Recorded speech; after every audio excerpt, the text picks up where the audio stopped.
Ano ang maiaambag natin? Ay, hindi gano'n! Bilang bagong member ng cast. Ay sabi nga ni Jean, masaya. Di masaya na rin ako. Yan naman ang hanap natin sa nagtatrabaho ka na, dapat masaya ang trabaho. Kung hindi rin masaya, bakit ka pa pupunta sa linting na yan?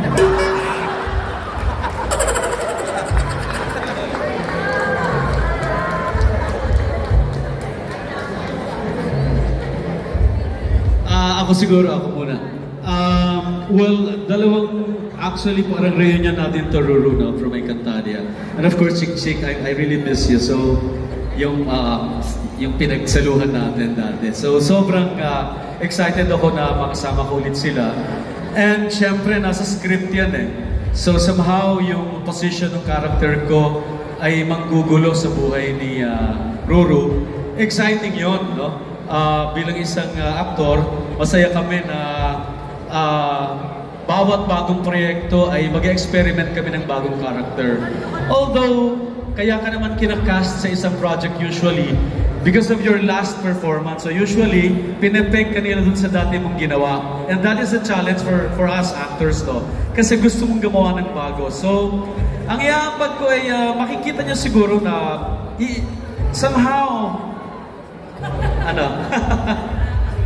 General, hindi ganyan yung tanong. Punyata!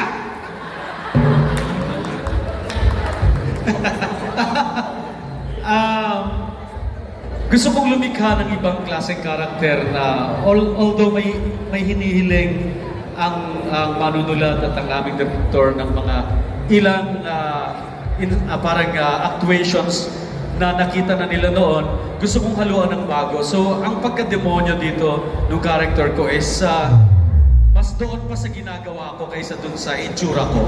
So, mas gusto kong gawin ko noon yung character ni Julio. And exciting dahil mukhang guguluhin ko talaga silang lahat. Ayun, sa park. Trabaho. So, it's something refreshing and ang saya lang ng pakiramdam na maisip po ako ng GMA Public Affairs na masama po sa Lolong Season 2 at makatrabaho si Ruru, itong mga batang ito. At of course, si Ate Jean, matagal ko nang hindi na, parang huli kong nakatrabaho si Ate Jean, extra challenge pa ng GMA. What year was that? I don't even remember. So I'm really excited. Masayang-masaya po ako na mabigyan ng pagkakataon na ibang klaseng, ibang produksyon. At si Ruru, na I'm looking forward to all our scenes together. Sobrang ng batang ito, grabe. And yun, and thank you again sa pag-welcome sa akin dito sa Lolong Season 2. Thank you. Ayun, pagkatapos po ng success ng Season 1 ng Lolong, very thankful and blessed ako na maging parte na itong Season 2. Kaya gusto ko pong pasalamat sa GMA, sa Public Affairs, sa oportunidad na to. And I'm looking forward na maging masaya itong set na to kasi ang laki-laki po ng cast natin. And sa tinagal-tagal ko sa GMA, ngayon ko, first time ko po makakatrabaho si Ruru. So, ang ating best supporting actor. So, first time. So, excited ako. And kung ano ang bag, siguro gagawin ko yung best ko dito sa role ko. Nabwisitin yung araw, yung mga gabi nyo, gabi-gabi. Kasi ako dito magiging mortal na kaaway nila.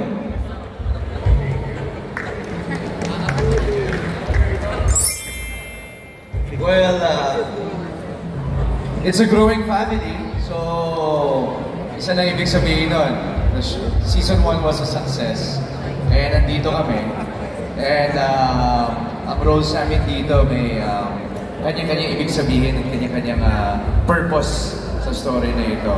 So that only means malalaki ang pangarap ng mga writers natin and very successful sila sa pag-attain ng objective na yun dahil napakaganda ng takbo ng story. I'm sure lahat kami nabasa na namin ang script. At sa mapapanood ng mga kapuso natin, tututukan nila araw-araw yung sinasabi naming mangyayari sa Season 2. So, bilang isang mayor, ako yung magiging tutulungan ko daw si Lolong sa kanyang mga escapades, kumbaga. Pero, sigurado ako lang ako dito para kay Ruru. Medyo maninibago lang siya kay Rocco dito. So, abangan pa natin yun. Sino pa ba hindi nagkakapagsalita? Sino pa? Ayan. Ako, katayo ba ako? Huwag na. Ako super grateful and thankful kasi hindi ako nakakalimutan ng GMA. So, sobrang happy ako dahil yung iba dito, most of the cast, parang reunion namin. Si Nikki, si Alma, tapos yung iba, si John, si Ruru, first time ko makatrabaho, si Shaira, ilang beses ko na naging anak. So, very, very thankful dahil this is a big project of GMA. Looking forward to our bonding sa set, of course.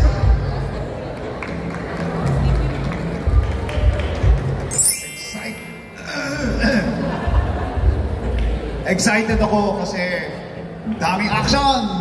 Yan. It's a nice role. Tsaka sabi nga ng Mrs. ko, sana kung makakatrabaho ko GMA Public Affairs. Sabi, anak po, magaling ang unit na yan. So, totoo naman, so far sa taping namin, very organized sila. Tapos sinasabi ka agad kung ano yung mga taping days. Tapos may script, very prepared. No?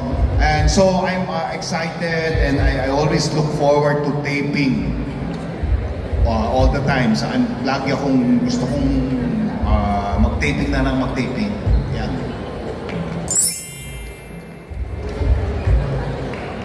Sir Victor? I'd like to thank GMA News and Public Affairs. Second time ko na to kay Ruru rin. Noong 2015 or 16. So, maraming salamat din. Eto, napakabait. Sobrang bait talaga. Sabi ko nga sa kanya, alam mo parang hindi ka bida umarte. Kasi sobrang totoong tao lang siya sa set.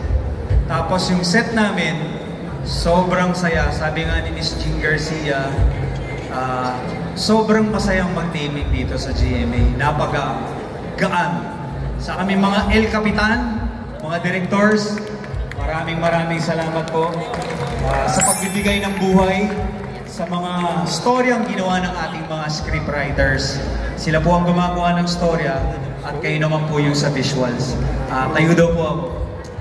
Yun po, maraming salamat. And again, Ruru, kung nakadalawa na sa'yo si Victor, pwede bang makadalawa rin ako sa next project mo? Yun pala yun. Okay lang ba, brother? Yun ang segue doon. Gawin ko ng 3. Hindi naman ako maarte, pare. Sige, hanggang 4 yan, di ba, Ruru? Okay, sa lahat ng project mo, mga ma'am, sir, lagi niyo naman po kayo sasama sa kanila. Maraming salamat sa mga EP po natin. Ako po nag-aano na po ako, nagsasabi na ako ng next project po, isama niyo na ako ulit, ha? Okay na po, boto niyo rin po ako. Maraming salamat po, brother. Parang ako pa yung nahihiya. Tita, kunyari ka sa taping, tita, okay ka lang dyan. Siya pa yung, bibigyan niya pa ako electric pan, naanuhan niya pa ako ng sabi ko, uy, ikaw yung bida, wag mo ako pinupunasan.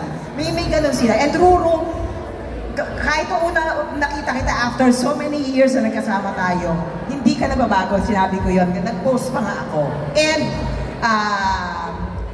huling-huli, gusto kong i-praise ang production.